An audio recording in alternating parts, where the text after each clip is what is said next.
Pen drive প্রথম বাজারে আসে 2000 সালে। ইসরায়েলের এম সিস্টেম কোম্পানির তৈরি ডিস্ক অন কি মডেলের পেন ড্রাইভটির ধারণ ক্ষমতা ছিল মাত্র 8 মেগাবাইট। তখনকার সময়ে এর বাজার মূল্য ছিল $50 বা বাংলাদেশি মুদ্রায় 2600 টাকা। বাণিজ্যিকভাবে প্রথম ওয়াইফাই রাউটার বাজারে আসে 1999 সালে। যুক্তরাষ্ট্রের অ্যাপল কোম্পানির তৈরি অ্যাপল এয়ারপোর্ট বেজ স্টেশন নামের প্রথম বাণিজ্যিক ওয়াইফাই রাউটারটি IEEE 802.11b এর মাধ্যমে 11 Mbps গতিতে ডাটা ট্রান্সফার করা সম্ভব ছিল। মূলত অ্যাপলের ম্যাক কম্পিউটারের সাথে তারহীন ডেটা সংযোগ করতে ব্যবহার করা হতো। তখনকার সময়ে এর বাজার মূল্য ছিল $299, যা বাংলাদেশি মুদ্রায় 14,600 টাকা। ব্যক্তিগত ব্যবহারের জন্য মনিটর প্রথম বাজারে আসে 1973 সালে। যুক্তরাষ্ট্রের জেরক্স কোম্পানি তৈরি আল্টো কম্পিউটার মনিটরের প্রাথমিক বাজার মূল্য ছিল $500। তখন কয়েক শত মনিটর বিক্রি হয়। প্যারালাল পোর্টে ব্যবহার উপযোগী সাদা কালো এই মনিটরটি তখনকার সময়ে বাংলাদেশি মুদ্রায় দাম ছিল 3,900 টাকা। ডিজিটাল ক্যামেরা প্রথম বাণিজ্যিকভাবে বাজারে আসে 1991 সালে। যুক্তরাষ্ট্রের কোডাক কোম্পানি তৈরি করা কোডাক BCS-100 ডিজিটাল ক্যামেরাটি 1.3 মেগাপিক্সেল ইমেজ ক্যাপচার করতে সক্ষম ছিল। প্রথম দিকে এর দাম ছিল $13,000। এটি ফিল্ম ক্যামেরার পরিবর্তে ইলেকট্রনিক সেন্সর ব্যবহার করত। একবার চার্জ দিলে এই ক্যামেরাটি প্রায় 100টি ছবি তুলতে সক্ষম ছিল। ক্যামেরাটিতে ভিডিও ধারণ করার কোনো সুযোগ ছিল না। বাণিজ্যিক ব্যবহারের জন্য কিবোর্ড প্রথম বাজারে আসে 1964 সালে। মার্কিন যুক্তরাষ্ট্রের IBM কোম্পানির তৈরি করা প্রথম কিবোর্ডটির মডেল ছিল IBM 026 কি পাঞ্চ। আনুমানিক কয়েক হাজার কিবোর্ড সে সময় $300 বিক্রি হয়। মূলত এই কিবোর্ডটি পাঞ্চ কার্ড সিস্টেমে ব্যবহৃত হতো। CD-ROM ড্রাইভ প্রথমে বাজারে আসে 1985 সালে। জাপানের সনি কোম্পানির তৈরি প্রথম CD-ROM ড্রাইভটির মডেল ছিল সনি CD-U701, যার বাজার মূল্য ছিল $1,000, যা তখনকার টাকায় বাংলাদেশি 26,000 টাকা সমান। সে সময়ে কয়েক হাজার CD-ROM ড্রাইভ বিক্রি হয়। এই CD-ROMে 5.25 ইঞ্চির সিডি ব্যবহার করা যেত, যাতে 650 থেকে 700 মেগাবাইট ডাটা রাখা সম্ভব ছিল।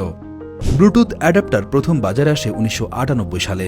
সুইডেনের এরিকসন কোম্পানির তৈরি ব্লুটুথ 1.0 অ্যাডাপ্টারের বাজার মূল্য ছিল $100 বা বাংলাদেশি মুদ্রায় 4,600 টাকা। ডিভাইসটির ডাটা ট্রান্সফার রেট ছিল মাত্র 721 কিলোবিট পার সেকেন্ড। ডিভাইসটির সাহায্যে সর্বোচ্চ 10 মিটার দূরত্বে আরেকটি ডিভাইসে সংযোগ করা যেত। গেম কন্ট্রোলার প্রথম বাজারে আসে 1983 সালে। জাপানের নিনটেন্ডো কোম্পানির তৈরি প্রথম NEC কন্ট্রোলারের বাজার মূল্য ছিল $20, যা বাংলাদেশি মুদ্রায় দাম ছিল 480 টাকা মাত্র। সে সময় কয়েক লক্ষ ইউনিট গেম কন্ট্রোলার বিক্রি হয়। এটি একটি ডেডিকেটেড গেমিং কনসোল ছিল, যার জন্য পিসির প্রয়োজন হতো না। এক্সটার্নাল হার্ড ড্রাইভ প্রথমে বাজারে আসে 1980 সালে।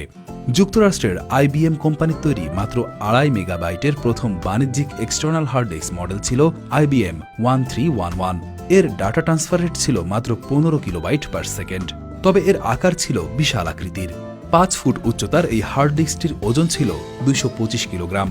এই হার্ড ড্রাইভটি BM সিস্টেম 360 এবং DOS 360 অপারেটিং সিস্টেমের সাথে ব্যবহার করা যেত। হার্ড ড্রাইভটির বাজার মূল্য ছিল $1500, যা তখনকার বাংলাদেশি মুদ্রায় প্রায় 22,500 টাকা।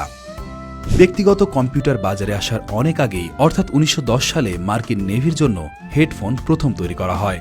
যুক্তরাষ্ট্রের নাথানিয়েল বল্ডউইনের তৈরি প্রথম বাণিজ্যিক হেডফোনের বাজার মূল্য ছিল $25। নেভির জন্য প্রথম কয়েক শত ইউনিট বিক্রি হয়। পরবর্তীতে কালক্রমে এটি পরিবর্তিত হয়ে পিসির জন্য ব্যবহৃত হতো। ডিভিডি রাইটার প্রথম বাজারে আসে 1999 সালে। জাপানের পায়োনিয়ার কোম্পানির তৈরি DVR-S201 মডেলের বাজার মূল্য ছিল $500। ডিভাইসটি প্রতি সেকেন্ডে 1.32 মেগাবাইট ডাটা রাইট করতে সক্ষম ছিল। তখনকার সময়ে বাংলাদেশি মুদ্রায় এর দাম ছিল 24,500 টাকা। মূলত IDE পোর্টের মাধ্যমে কম্পিউটারে ডিভিডি রাইটার সংযুক্ত হতো। কার্ড রিডার প্রথম বাজারে আসে 1998 সালে। যুক্তরাষ্ট্রের সানডিস্ক কোম্পানির তৈরি ইমেজমেট কার্ড রিডারের বাজার মূল্য ছিল $30। USB পোর্টে লাগানোর উপযোগী এই কার্ড রিডারটি 1 Mbps গতিতে ডাটা ট্রান্সফার করতে পারত। প্রথম বাণিজ্যিক স্ক্যানার বাজারে আসে 1976 সালে। যুক্তরাষ্ট্রের কার্জওয়েল কম্পিউটার প্রোডাক্টস ইনক কোম্পানির তৈরি করা কার্জওয়েল রিডিং মেশিন স্ক্যানারটি মূলত দৃষ্টিহীন ব্যক্তিদের জন্য ডিজাইন করা হয়েছিল। প্রথম দিকে এর দাম ছিল আনুমানিক $50,000। এই স্ক্যানারটি অপটিক্যাল ক্যারেক্টার রিকগনিশন OCR প্রযুক্তি ব্যবহার করে প্রিন্টেড টেক্সটকে ডিজিটাল টেক্সটে রূপান্তর করতে সক্ষম ছিল।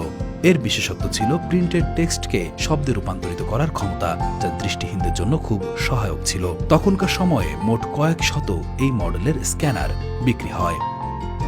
কম্পিউটারে ব্যবহার উপযোগী প্রথম বাণিজ্যিক প্রিন্টার বাজারে আসে 1953 সালে। যুক্তরাষ্ট্রের রেমিংটন র্যান্ড কোম্পানির তৈরি করা ইউনিভ্যাক হাই স্পিড প্রিন্টারটি মিনিটে 600 লাইন লিখতে সক্ষম ছিল। এটি চুম্বকীয় ড্রাম প্রিন্টিং প্রযুক্তি ব্যবহার করত। এর বিশেষত্ব ছিল উচ্চ গতি ও নির্ভরযোগ্যতা। প্রিন্টারটি মূলত ইউনিভ্যাক কম্পিউটার সিস্টেমের একটি অংশ ছিল।